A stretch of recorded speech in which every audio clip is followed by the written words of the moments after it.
नमस्कार, मैं हूं आपके साथ नम्रता। देश के प्रधानमंत्री नरेंद्र मोदी को लेकर विरोधी अक्सर कई मनगढ़ंत कहानियां गढ़ते हैं।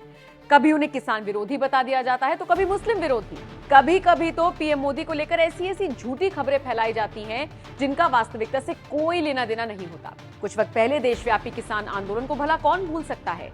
मोदी सरकार द्वारा लाए गए कृषि कानून का जैसे ही ऐलान हुआ, इसके फायदे जानने के बजाय इसके नुकसान बताकर किसानों को भ्रमित किया गया। मोदी विरोधियों ने इस मुद्दे को ऐसा भुनाया कि इस आंदोलन की चर्चा विदेशों में भी खूब हुई। उस वक्त कई राजनेताओं ने अपनी राजनीतिक रोटियां सेकने के लिए किसानों को खूब भड़काया था। याद होगा आपको किस तरह से राकेश टिकैत खुद को सबसे बड़ा किसान नेता साबित करने की होड़ में लग गए थे। सरकार पर ऐसा दबाव बनाया गया कि फिर खुद पीएम मोदी ने आगे आकर ऐलान किया कि ये कानून वापस लिए जा रहे हैं। सुनिए पीएम मोदी ने क्या कुछ कहा था। मैं आज देशवासियों से क्षमा मांगते हुए सच्चे मन से और पवित्र हृदय से कहना चाहता हूं कि शायद हमारी तपस्या में ही कोई कमी रही होगी, जिसके कारण दिए के प्रकाश जैसा सत्य कुछ किसान भाइयों को हम समझा नहीं पाए। आज गुरु नानक देव जी का पवित्र प्रकाश पर्व है।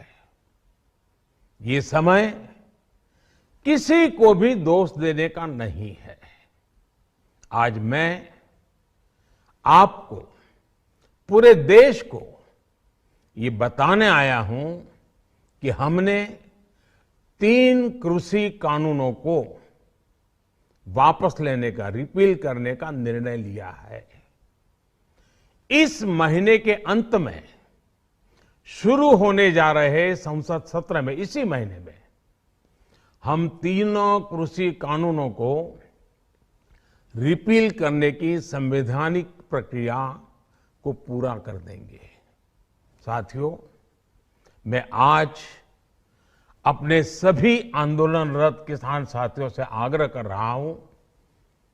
आज गुरु पर्व का पवित्र दिन है।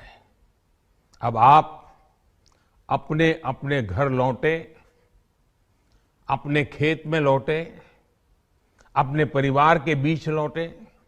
आइए एक नई शुरुआत करते हैं, नए सिरे से आगे बढ़ते हैं।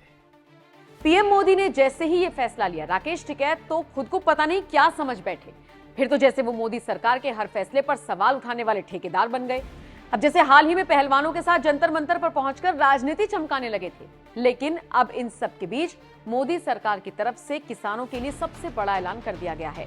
ये ऐसा फैसला है जिसे देखने और सुनने के बाद राकेश टिकैत और उन जैसे तमाम मोदी विरोधियों को करारा जवाब मिला है, जो अक्सर उन पर सवाल उठाते हैं। दरअसल नरेंद्र मोदी ने डंके की चोट पर किसानों के लिए ऐलान करते हुए कह दिया कि किसानों को हर साल 50,000 रुपए का लाभ मिले, ये मोदी की गारंटी है। दरअसल पीएम मोदी ने शनिवार को एक कार्यक्रम के दौरान कहा, हमारी सरकार का कृषि क्षेत्र और किसानों पर वार्षिक खर्च 6.5 लाख करोड़ रुपए से ज्यादा है।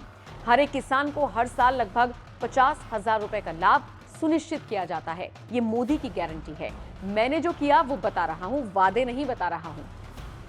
आपको बता दें, किसानों के लिए ये बात पीएम मोदी ने उस वक्त कही जब वो 17वीं भारतीय सहकारी सम्मेलन के उद्घाटन सत्र को संबोधित कर रहे थे। पीएम मोदी ने यह भी पूछा कि आपको 2014 से पहले किसानों की मांग याद है। छोटे और मध्यम किसान सरकार योजनाओं के लाभ से वंचित रह जाते थे, लेकिन अब ऐसा नहीं है। पिछले 9 सालों में ये स्थिति बदल गई है। पीएम मोदी के इस बयान के बाद राकेश टिकैत की नींदें उड़ गई। जो माहौल उन्होंने किसानों के बीच तैयार किया था वो सब धूमिल हो गया। बहरहाल इस दौरान पीएम मोदी ने और क्या कुछ कहा, वो पूरा बयान आप सुनिए और फिर मोदी के इस ऐलान पर आप क्या राय रखते हैं, कमेंट करके जरूर बताएं। साथियों, एक तरफ हमें निर्यात को बढ़ाना है तो वहीं दूसरी तरफ आयात पर अपनी निर्भरता को निरंतर कम करना है। हम अक्सर कहते हैं कि भारत अनाज में आत्मनिर्भर है, लेकिन सच्चाई क्या है? केवल गेहूं, धान और चीनी में आत्मनिर्भरता काफी नहीं है। जब हम खाद्य सुरक्षा की बात करते हैं तो ये सिर्फ आटे और चावल तक सीमित नहीं रहे। मैं आपको कुछ बातें याद दिलाना चाहता हूं। खाने के तेल का आयात हो, दाल का आयात हो, मछली के चारे का आयात हो, फूड सेक्टर में प्रोसेस और अन्य उत्पादों का आयात हो, इस पर हम हर वर्ष, आप चौंक जाएंगे, मेरे किसान भाई बहनों को जगाइए, हर वर्ष 2 से 2.5 लाख करोड़ रुपया हम खर्च करते हैं, जो पैसा विदेश जाता है। यानी ये पैसा विदेश भेजना पड़ता है। ये भारत जैसे अन्न प्रधान देश के लिए क्या सही बात है क्या? इतने बड़े होनहार सहकारी क्षेत्र का नेतृत्व मेरे सामने बैठा है, तो मैं स्वाभाविक रूप से आपसे अपेक्षा करता हूं कि हमें क्रांति की दिशा में जाना पड़ेगा। क्या ये पैसा भारत के किसानों के जेब में जाना चाहिए कि नहीं जाना चाहिए? क्यों विदेश जाना चाहिए? साथियों, हम ये समझ सकते हैं कि हमारे पास तेल के बड़े कुएं नहीं है, हमें पेट्रोल डीजल बाहर से मंगाना पड़ता है, वो हमारी मजबूरी है। लेकिन खाने के तेल में, उसमें तो आत्मनिर्भरता संभव है। आपको जानकारी होगी कि केंद्र सरकार ने इसके लिए मिशन मोड में काम किया है। जैसे एक मिशन पाम ऑयल शुरू किया है, पामोलिन की खेती, पामोलिन का तेल उसे उपलब्ध हो, उसी प्रकार से तिलहन के फसलों को बढ़ावा देने के लिए बड़ी मात्रा में इनिशिएटिव लिए जा रहे हैं। देश की कोऑपरेटिव संस्थाएं इस मिशन की बागडोर थाम लेगी तो देखिएगा कितनी जल्दी हम खाद्य तेल के मामले में आत्मनिर्भर हो जाएंगे। आप किसानों को जागरूक करने से लेकर प्लांटेशन टेक्नोलॉजी और खरीदी से जुड़ी हर प्रकार की जानकारी, हर प्रकार की सुविधाएं दे सकते हैं।